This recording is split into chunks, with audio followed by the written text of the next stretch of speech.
MCQ का yes compose your dream. Hello दोस्तों, क्विकास में आपका स्वागत है। आज के वीडियो में हम लोग आधुनिक बिहार के इतिहास के अंतर्गत बिहार में जनजातीय विद्रोह को देखेंगे कि बिहार में कौन कौन से जनजातीय विद्रोह हुए थे जो 70 बीपीएससी में पूछे क्वेश्चन जा सकते हैं, उसको हमें देखना है। पहले हम इनको अच्छे से बताएंगे अलग अलग करके और फिर इनके सारे MCQ क्वेश्चन करा देंगे कि क्वेश्चन किस तरह से एग्जाम में आपसे पूछे जा सकते हैं। तो आप लोग वीडियो को पूरा देखिएगा। कहीं कोई डाउट होता है तो आप कमेंट करके पूछ सकते हैं, उसका जवाब आपको दिया जाएगा। आप लोग चैनल को जरूर सब्सक्राइब कर लीजिएगा, बेल आइकन को प्रेस कर लीजिएगा, जिससे इस तरह क्लास आपको लगातार मिलती रहे। और आपको यह टॉपिक बहुत महत्वपूर्ण है, इसको आप पूरा देखिएगा वीडियो।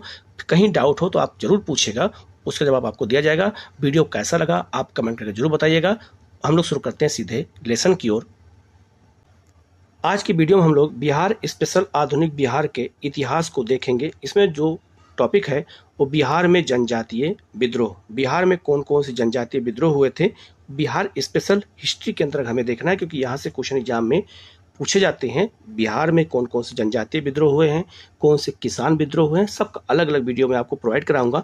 तो याद रखना, इसको हमें बिल्कुल याद कराना है कि जैसे अगर यहाँ से क्वेश्चन आए तो गलत ना होने पाए। और याद कैसे करना है तो उसको हम आपको तरीका बताएंगे। जब उस पर हम की पॉइंट पर फोकस करेंगे तो ये सारे क्वेश्चन क्या हो जाएंगे, आपको याद हो जाएंगे। तो बिहार में जनजातीय विद्रोह कौन कौन से हुए हैं, जो आधुनिक जो है बिहार के इतिहास के अंतर्गत हमें इसको पढ़ना है, बिहार स्पेशल हिस्ट्री के अंतर्गत। तो सारे टॉपिक मैं कराऊंगा, एक से लेकर के जेड तक जो भी टॉपिक होंगे, और उनसे जुड़े हुए MCQ क्वेश्चन भी जो है मैं आपको सारे करा दूंगा। तो आप लोग क्वेश्चन को बहुत अच्छे से कीजिएगा, वीडियो को लास्ट तक देखिएगा, जिससे अगर यहाँ से क्वेश्चन आए तो गलत ना होने पाए। हम लोग शुरू करते हैं।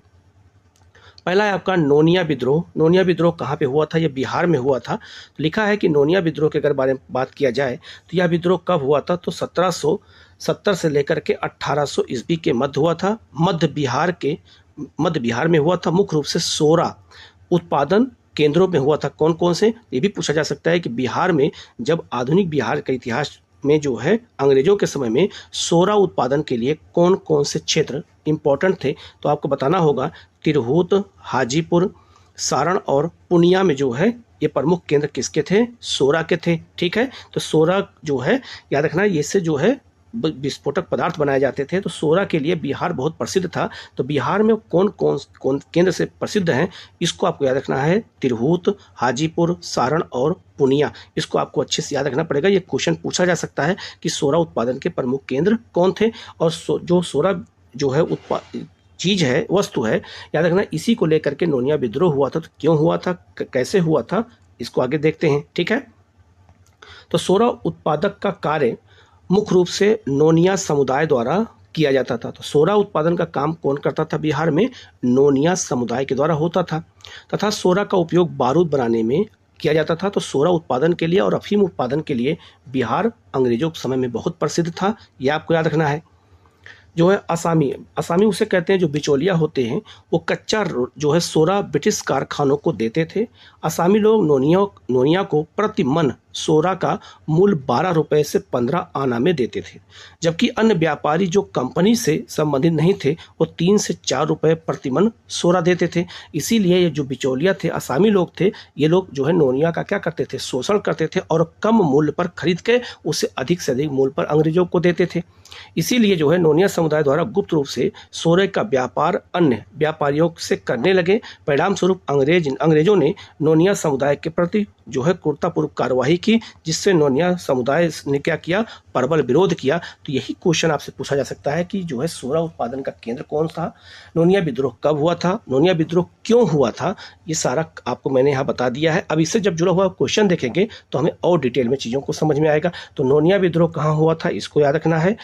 केंद्र कौन कौन था सोरा उत्पादन के लिए, और नोनिया विद्रोह का जो है मुख्य कारण क्या था? तो सोरा था। तो सोरा को लेकर के ये विद्रोह हुआ था। ये भी पूछा जा सकता है कि ऐसा कौन सा विद्रोह बिहार में हुआ था जो सोरा को लेकर के हुआ था, जो बारूद में इस्तेमाल होता है। तो आपको बताना होगा नोनिया विद्रोह और सोरा उत्पादन केंद्र कौन था। इसको आप लोग जो है जहाँ आप पढ़ते हो, जिस रूम में आप लोग पढ़ते हो, वहाँ दीवार पर आप लोग इसको जो है लिख करके चिपका दो, जिससे आपका ध्यान बार बार उस पर जाएगा। तो आपको याद होगा कि सोरा उत्पादन केंद्र बिहार में 4 केंद्र थे। चारों को आप अपने जो है जहाँ पढ़ते हो वहाँ दीवार में इसको चिपका दो। जब बार बार आपकी नज़र जाएगी, बार बार आप उसको देखेंगे तो दिमाग में आपके बैठ जाएगा और आपके क्वेश्चन सारे क्या हो जाएंगे, याद हो जाएंगे। यही सब याद करने के तरीके होते हैं। तो जो आपको ना याद हो रहा हो उसको दीवार में चिपका दो। आप जहाँ पढ़ते हो आसपास उसको चिपकाते चले जाओ और आप देखोगे जो जो चीज़ आपको नहीं याद होती वो आपको फटाफट याद होती चली जाएगी। यही सब तरीका है चीज़ों को, फैक्ट को याद करने का। ठीक है। दूसरा विद्रोह है तमाड़ विद्रोह। तो तमाड़ विद्रोह क्या है, यहाँ से क्वेश्चन कैसे पूछे जा सकते हैं। इस विद्रोह का प्रारंभ कब हुआ था? 1782 में हुआ था और ये जो है 1700 जो है कब तक चला था? 1794 तक ये विद्रोह हुआ था। कहाँ ये विद्रोह हुआ था? तो छोटा नागपुर के पठार में। किसने किया था? उराव नामक जनजाति ने किया था। किसके खिलाफ किया था? जमींदारों के शोषण के खिलाफ किया था, जो कब तक चला था? 1794 तक चला था। अब इसी 2 लाइन से 3-4 क्वेश्चन आपके बनेंगे। पहला क्वेश्चन आपका बनेगा कि तमाड़ विद्रोह कब हुआ था? 1782। कहाँ पे हुआ था? छोटा नागपुर के पठार में, क्योंकि उसमें बिहार का हिस्सा था झारखंड। किस जनजाति ने किया? उराव जनजाति ने। किसके खिलाफ? जमींदारों के शोषण खिलाफ। कब तक चला? 1794 तक। आपको इसी 2 लाइन से 4 क्वेश्चन मिल गया। ठाकुर भोलानाथ सिंह के नेतृत्व में यह विद्रोह प्रारंभ हुआ था। इतिहास में यही तमाड़ विद्रोह के नाम से प्रसिद्ध हुआ। तो आपसे पूछा जाएगा कि तमाड़ विद्रोह का नेता कौन था? तो ठाकुर भोलानाथ सिंह थे। ये भी एक क्वेश्चन आपसे पूछा जाएगा। तो तमाड़ विद्रोह से 4 से 5 क्वेश्चन पूछे जा सकते हैं, बन सकते हैं। इसी 2-3 लाइन 4 लाइन में ऐसे ही जब चीज़ों को पकड़ के याद करेंगे तो हमें वो चीज़ें बिल्कुल याद हो जाएंगी। तो की पॉइंट को हमें पकड़ना है जिससे आपको चीज़ें आसानी से याद हो जाएं। अगला है आपका वहाबी आंदोलन। वहाबी आंदोलन भारत का सबसे संगठित आंदोलन था। ये जो है इसका मुख्य केंद्र पटना था। तो याद रखना 1820 से लेकर 1870 तक चला था और यह भारत का सबसे संगठित विद्रोह था, आंदोलन था। ये इस्लाम धर्म से जुड़ा हुआ था। इसके बारे में याद रखना क्या था ये। वहाबी संप्रदाय इस्लाम की एक शाखा है। वहाबी आंदोलन का उद्देश्य सामाजिक सुधार था, परंतु धीरे धीरे इस आंदोलन ने राजनीतिक और आर्थिक स्वरूप धारण कर लिया। इस आंदोलन के प्रवर्तक कौन थे? अरब निवासी सऊदी अरब के रहने वाले मोहम्मद अब्दुल नवाब थे। इन्होंने ही जो है इस आंदोलन को शुरू किया था, वहाबी आंदोलन को। अगर पूछा जाए भारत में इस आंदोलन को कौन शुरू किया है, ये क्वेश्चन बहुत पूछा जाता है। तो भारत में जो है वहाबी आंदोलन के जो है संस्थापक कौन थे? रायबरेली, उत्तर प्रदेश के रायबरेली के निवासी थे सैयद अहमद बरेलवी। ठीक है, ये रायबरेली के निवासी थे, उत्तर प्रदेश में है। ठीक है, और याद रखना यहीं के निवासी थे। इन्होंने ही भारत में वहाबी आंदोलन के संस्थापक थे, इन्होंने इसको चलाया था। भारत में इस आंदोलन का प्रमुख केंद्र कौन था? पटना था। ये सबसे महत्वपूर्ण है, बीपीएससी के लिए पूछा जाएगा कि वहाबी आंदोलन का प्रमुख केंद्र कौन है? तो पटना है। इसको आपको अच्छे से याद रखना है। ठीक है, यहाँ से क्वेश्चन आपसे पूछा जा सकता है। इसके अलावा सैयद अहमद बरेलवी ने 1821 में पटना गए, जहाँ उन्होंने वहाबी आंदोलन के जो है बेहतर संचालन के उद्देश्य से 4 खलीफा मौलवी जो है बिलायत अली, इनायत अली, शाह मोहम्मद हुसैन तथा फरहात हुसैन को नियुक्त किया था। तो 4 खलीफा को कौन नियुक्त किया था? मतलब प्रचार करने के लिए वहाबी आंदोलन के लिए सैयद अहमद बरेलवी, यही भारत में इसके संस्थापक थे। बरेलवी ने शाह मोहम्मद हुसैन को पटना में अपना प्रमुख प्रतिनिधि नियुक्त किया था। मोस्ट इंपॉर्टेंट क्वेश्चन ये पूछा जा सकता है कि पटना में जब केंद्र बनाया गया तो उसके प्रमुख प्रतिनिधि कौन थे?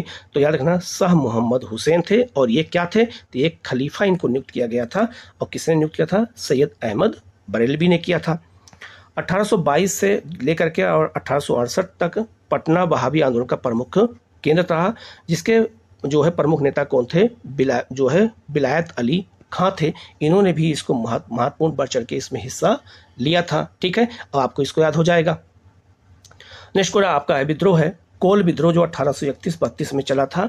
ये विद्रोह कहाँ हुआ था? तो छोटा नागपुर के क्षेत्र में मुंडा, उराव, हो और जो है महाली आदि जनजातियां निवास करती थी। इन्हें मैदानी लोग कोल कहते थे। याद रखना, इन्हीं जनजातियों को लोग मैदान में रहते थे वो इन्हें कोल कहते थे। ठीक है, और ये विद्रोह कहाँ हुआ था? छोटा नागपुर के पठार में हुआ था। और कब हुआ था? 1831-32 में। अब आपसे पूछा जाएगा कि कोल कौन लोग थे? तो बताना होगा कि जो मैदानी लोग हैं उन्हें इन्हीं जनजातियों को मुंडा, उराव, हो और जो है महाली जनजातियों को क्या कहते थे? कोल कहते थे। ठीक है, कंपनी शासन के शोषण चरित्र के अतिरिक्त इस विद्रोह का एक अन्य कारण यह भी था कि 1822 में ब्रिटिश सरकार ने चावल की जो है शराब, जो इसे हम क्या कहते थे, हांडिया पर उत्पादन शुल्क लगा दिया था, जिससे आदिवासी अपने उपयोग के लिए तैयार करते थे। तो यार चावल से शराब बनाते थे ये लोग, इसी को ब्रिटिश सरकार ने क्या कर दिया था, रोक लगा दिया था। और जो चावल की शराब बनती थी उसे क्या कहते थे, हांडिया कहते थे। 1831 में बुद्ध भगत के नेतृत्व में उन्होंने भीषण संघर्ष किया। इस संघर्ष में बुद्धो भगत सहित हजारों विद्रोही मारे गए। तो याद रखना, अगर पूछा जाए कि जो है ये क्या कहते हैं, कोल विद्रोह का नेता कौन था, तो याद रखना बुद्धो भगत थे। ये क्वेश्चन कई बार एग्जाम में आया हुआ है, तो ये पूछा जा सकता है। ठीक है, आगे लिखा है बुद्धो भगत की मृत्यु के बाद गंगा नारायण भी इसके नेता बने। ये भी पूछा जा सकता है कौन कौन इसके नेता थे, तो बुद्धो भगत के बाद गंगा नारायण थे, जो 1832 ईस्वी में इस विद्रोह का नेतृत्व किया। यह विद्रोह रुक रुक करके 1848 तक चलता रहा और तत्पश्चात इस विद्रोह का दमन कर दिया गया। किसने, तो ब्रिटिश सरकार ने कर दिया। ठीक है, अब आते हैं, लिखा है संथाल विद्रोह, जो 1857 के विद्रोह के पहले हुआ था। 1856, 55 और 56 में। तो भी क्वेश्चन पूछा जा सकता है कि यह भारत का ऐसा कौन सा विद्रोह था बिहार में जो 1857 विद्रोह के पहले हुआ था, तो विद्रोह कौन था, संथाल विद्रोह था। संथाल जनजाति के लोगों ने कंपनी सरकार के अमानवीय कानूनों, पुलिस, ठेकेदारों और दीकुओं, जो बाहरी लोग थे उन्हें जनजातियां क्या कहती थी, दीकू कहती थी, के विरुद्ध एक विद्रोह कर दिया था। एक क्वेश्चन पूछा जा सकता है कि दीकू किसे कहा जाता था, तो दीकू जो बाहरी लोग होते, जो गैर जनजाति होती थे, उन्हीं को हम दीकू कहते थे उस समय। बिहार के भागलपुर, याद रखना ये बहुत महत्वपूर्ण है, पूछा जा सकता है कि ये संथाल विद्रोह कहाँ हुआ था, केंद्र कहाँ था, तो बिहार के भागलपुर से राजमहल तक संथाल बसावट के क्षेत्र को जो है क्या कहते थे, दामन ए कोह नाम दिया गया। ये भी क्वेश्चन पूछा जाएगा कि जिस क्षेत्र में संथाल रहते थे उस क्षेत्र को क्या कहते थे, उसे जो है दामन ए कोह कहते थे। और ये क्षेत्र कहाँ था, भागलपुर से राजमहल की पहाड़ी तक ये जो है क्षेत्र विस्तृत था, किसका, संथालों का। संथाल विद्रोह के प्रमुख नेता कौन थे, तो 4 इसके नेता थे, चारों को याद रखना पड़ेगा, सिद्धू, कान्हू, चांद और भैरव। ये 4 नेता थे। इन चारों नेताओं ने जो है संथाल विद्रोह का क्या किया था, नेतृत्व किया था, ये आपको याद रखना है। ब्रिटिश सरकार द्वारा बलपूर्वक इस जो है आंदोलन का दमन कर दिया गया। पुलिस द्वारा गोली मारकर चांद और भैरव की हत्या कर दी गई। सिद्धू और कान्हू को फांसी दे दी गई। तो ये भी पूछा जा सकता है कि जो 4 भाई, ये चारों लोग थे आंदोलन नेता, किसको फांसी हुई थी, किसको कारावास हुआ था, मतलब कि जो है गोली मार दी गई थी। तो याद रखना, चांद को और भैरव को गोली मारी गई थी, ठीक है, और सिद्धू और कान्हू को फांसी दी गई थी। ये सब सारे फैक्ट को याद रखना, क्योंकि बीपीएससी में जो है बहुत ही उल्टा सीधा भी क्वेश्चन पूछे जाते हैं। जैसे अगर जो है पूछा जा सकता है कि गांधी जी को किसने जो है जान बचाई थी, जो है बत्तख मियाँ, वैसे ये भी सब क्वेश्चन पूछा जा सकता है। ठीक है, नेक्स्ट आपका है लोटा विद्रोह। ये कहाँ हुआ था, कब हुआ था, क्यों हुआ था, तो लोटा विद्रोह कब हुआ था, 1800 जो है कब हुआ था, 56 में हुआ था। कैदियों द्वारा मुजफ्फरपुर जेल में किया गया था, क्योंकि लोटा दिया जाता था, लोटा जो लोटा होता है उसे पानी पीने को दिया जाता था, तो उस पर रोक लगा दिया गया था। तो लिखा है ये कहाँ हुआ था, मुजफ्फरपुर जेल में हुआ था।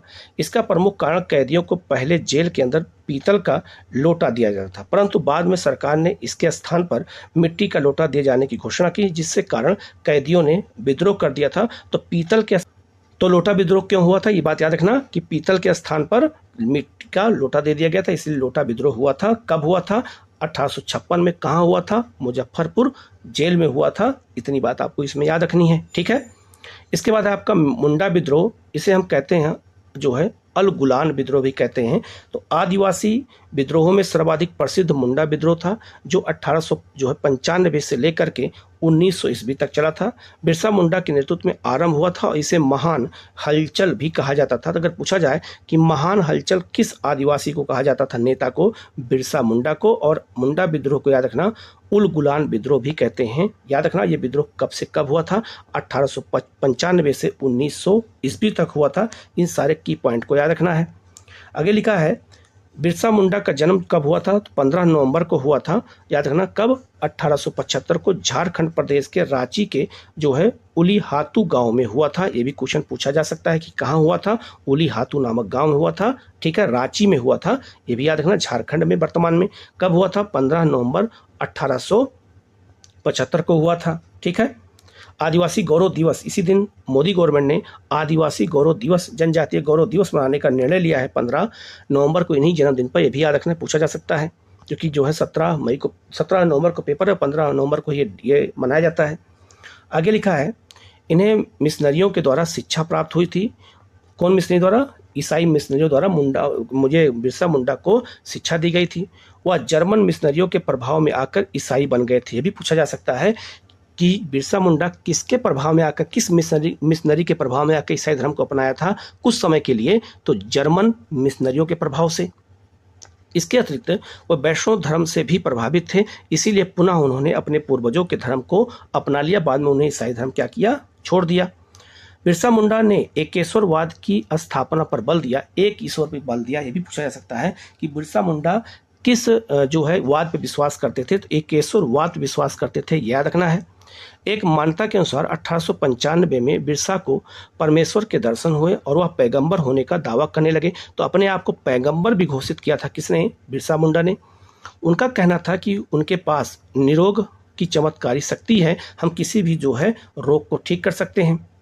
इसके अलावा मुंडा जनजाति में प्रचलित सामूहिक खेती की परंपरा पर जमींदारों, ठेकेदारों, बनियों और महाजनों ने अंग्रेजों के संरक्षण में आक्रमण कर आरंभ कर दिया, जिसके विरोध में 1899 में मुंडाओं ने क्या कर दिया? विद्रोह कर दिया। तो याद रखना इसके पीछे कारण कौन थे? तो महाजन, बनिया, ठेकेदार, जमींदार, इन लोग इतना क्या कहते हैं मुंडाओं का शोषण किया, इसीलिए इन लोगों ने विद्रोह किया।